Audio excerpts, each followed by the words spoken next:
Sunday work hard na naman nga ang tenderang nagpapayaman mga marikoy at parikoy. Huy, agoy! Dahil nga ngayon na nga lang ulit ako nagkaroon ng saging, ganyan. Kaya talaga namang ilalabas na natin yan kasi nga alam ko namang miss na ng mga customer kong mayayaman ang paninda kong saging. Huy, agoy! Nakakapaglinggo nga mga marikoy at parikoy, alam nyo na agad ang kasunod niyan. Talaga namang pagod na pagod ang tenderang nagpapayaman.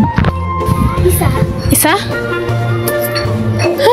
Bale, ayan na talaga yung sasabihin ko mga marikoy at parikoy. Talaga namang napakarami ko nang naiisip kaso ay pag may bumibili ay siya siya loading agad tayo. Bale, hindi pa nga ako tapos maglabas ng mga paninda kong saging mga marikoy at parikoy. Talaga namang may mga bumibili din naman na kahit napapaano aba. Siguro nga ay miss na nila ako. Hoy, agoy, yung saging ko pala, bakit naman pati ako? Buti na lang talaga din mga marikoy at parikoy. Talaga namang hindi muna tayo independent woman for today's video. Huy, agoy! Natulad nga ng dati kong ginagawa mga marikoy at parikoy, ilalabas ko nga muna yung mga paninda kong hinog na saging tapos yung mga hilaw naman ay sa susunod na lang kaya ipapatas muna dun sila sa tabi. Huy, agoy!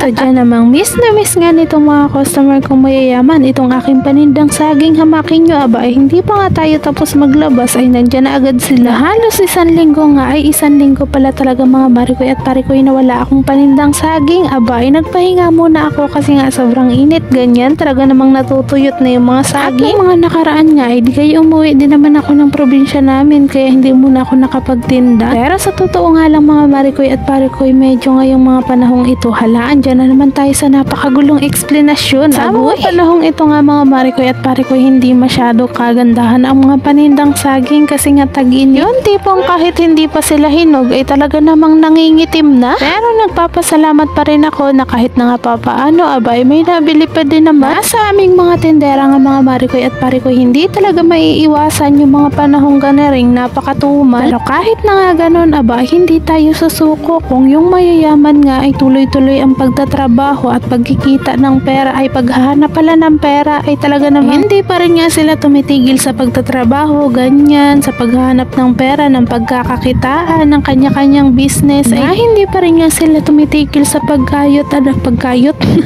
Pagkayot pala mga marikoy at parikoy, paano pa kaya kung itong napakahirap na nilalanglaang na namumuhay dito sa mundong ibabaw? Huy, agoy! Gumagabi na nga mga marikoy at parikoy, kinakailangan na nating maglagay ng ilaw kaso ay sara nga ring may ilaw ko din sa tindahan kaya gagawa natin ng paraan yan. Huy, agoy! Na bago ko nga ikabit yung ilaw na yan, aba ay magdidisco muna tayo dito, gugunagunahin na natin hanggang wala pang nabili. Huy, agoy! Tayo nga ay mahirap na mamamayan lang din kaya talaga namang gagawa na lang tayo ng paraan para magkailaw. Aba ay wala pa tayong pampagawa kaya tiis-tiis muna. Kinabukasan nga mga marikoy at parikoy, ang gagawin na naman ng tenderang nagpapayaman, aba ay magbubukas ng aking mamahaling tindahan. Huy, agoy, akala mo na talaga mahal. Maghapong kakayod na naman nga ang tenderang nagpapayaman dahil nga mahirap lamang tayo ay siya, sige, tumigil ka sa pagkayod nang wala tayong makain at pambili. At dahil nga napakarami nating bayaran, samahan pa dyan ng kuryente, tubig, bahay pa ay siya, sige, huwag kang kumayod para tayo ay malubog at talaga namang hindi na makaahon. Huy, agoy! Sisimulan ko na naman nga ang umaga ko mga marikoy at parikoy sa napakaraming gawain. Aba ay hindi na natapos. Pero okay nga lang yan mga marikoy at parikoy. Talaga namang iring aking paa. Aba ay kala mo naman ay talagang nagtatrabaho sa bukid kasi napakaraming kalyo ka pa balik-balik pa uli-uli, ganyan. Mabuti na rin yung marami nga tayong kalyo sa paa, at least ay meron tayong pambayad sa mga utang natin. Huy, agoy! Etong umaga ko nga mga marikoy at parikoy, sinisimulan ko sa paglalabas ni ring mga paninda kong saging. Maraming salamat nga din pala dun sa mga taong nag-share, nagla-like ng mga video ko. Kahit na kayo ay sasampo, abay, malaking tulong na rin kayo sa akin. Huy, agoy! At yung pito pa nga dun mga marikoy at parikoy, sila mama lang, yung pamangkin ko, si kuya at si ate, tapos ako, tapos yung jowa ko. Hala! Pero gano'n naman talaga yun mga marikoy at parikoy, hanggat may naniniwala sa iyong pipito na kapamilya mo ay talaga namang tuloy-tuloy pa rin ang ating pagpapayaman. Bali, tatlong piraso nga lang yung naiiba at hindi ko kapamilya pero mga kapitbahay ko, ganyan, kakilala. Hala! Bali, may napanood nga akong video mga marikoy at parikoy, hanggang sabi niya ay hanggat may isang naniniwala sa iyo, aba ay talaga namang pagkatiwalaan mo rin ang sarili mo. Huy, agoy! Kaya nga yun, nakapag-desisyon na ako mga marikoy at parikoy na kahit na nga walang nagtitiwala sa akin ganyan, ganyan ay titiwalaan ko lang yung sarili ko. Ayun na yun, ang mahalaga ay may tiwala tayo sa sarili natin. Ay agoy. Ayun nga ay independent woman tayo, kaya ako lahat ang gagawa, wala nang iba kasi ang mga kasama ko dito sa bahay ay nagsipasok na sa kanilang mga work so hard. Hay agoy. Na para nga pare-parehas kaming yumaman, kaya ako ay talaga namang nag-work so hard din sa aking muntin tindahan. Kaya hinihintay nyo nga mga Marikoy at Parikoy, aba ay mag-dream so hard na din nga kayo para sabay-sabay nga tayong yumaman kahit na so hard. Huy agoy.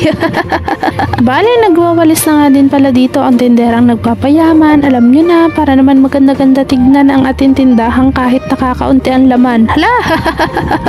Baga sa aming lugar mga Marikoy at Parikoy na kahit na nga anong gawin mong pagwawali sa umaga man yan at sa hapon, talaga namang pagkagising mo ay ganun pa rin at ganun. Kawa na rin siguro ng napakarami din namang bata din kaya nga mabilis ang paninda kong Pampers. Huy agoy. Sa dinami-dami kong ang gawain mga Marikoy at Parikoy, ngayon pa lang ako nabigyan ng karapatan para magkape nga din Sa mga nagsasabi nga dyan na nag-asawa na daw ako, yung mga kamakalat na ganyan-ganyan pati sa probinsya namin, are ang tingnan nyo, makapagkape nga ay kulang na sa oras, paano pa kaya yung pag-aasawa na yan? Hala agoy. Kaya itadaan na lang talaga natin sa pagkakape ang lahat ng bagay-bagay na nakakapagod na sa ating pakiramdam. Ay di pagkatapos mga magkape ay di ano pag ang gagawin, di aalisan muna ng tubig aring aking mamahaling rep at magpapalamig muna tayo ng mga alak at mga soft drinks. Naubos nga nung Sabado at Linggo yung mga stock ko na alak dito, kaya bibili na ulit tayo para naman hindi natin mapabayaan yung customer nating mga palaban. Huy agoy. Andi diyan na nga yung nagdi-deliver ng Red Horse mga Marikoy at Parikoy, pero pagbibintahan ko nga muna itong aking mga customer na bulili, maya-maya nga lang ay nandyan na yung nagdi-deliver, kaya inaayos ko na talaga ito para hindi na ako mahikahos kapag naandyan na sila. Ha? Andyan na naman tayo sa napakagulong explanation na yan. Huy agoy. Aming mga tendera nga mga Marikoy at Parikoy, napakahirap sa aming paniwalaan na kapag may hiniram kang bote na ibabalik mo agad ay siya, mas mabigat nga siguro ang bote kapag walang laman. Yung ibang bote ko nga mga Marikoy at Parikoy, di ko inapaglalagay sa labas dahil nga wala na ditong space sa loob. Aba ay pag nilagay ko pa din yan sa loob, saan ako hihiga? Baka doon na din ako sa labas. Huy agoy. Bakit ngayon hindi ko naisip dati mga Marikoy at Parikoy, di sana hindi ako nawawala ng bote kung nandito sila sa loob at ako ang nandun sa labas, di ba? Huy agoy. Tawakas nga ay meron na namang ipapautang ang tenderang nagpapayaman. Hala. Ay siya, dyan na muna kayo mga Marikoy at Parikoy, babalik nga kayo bukas para sabay-sabay nga tayong yumaman. Huy agoy.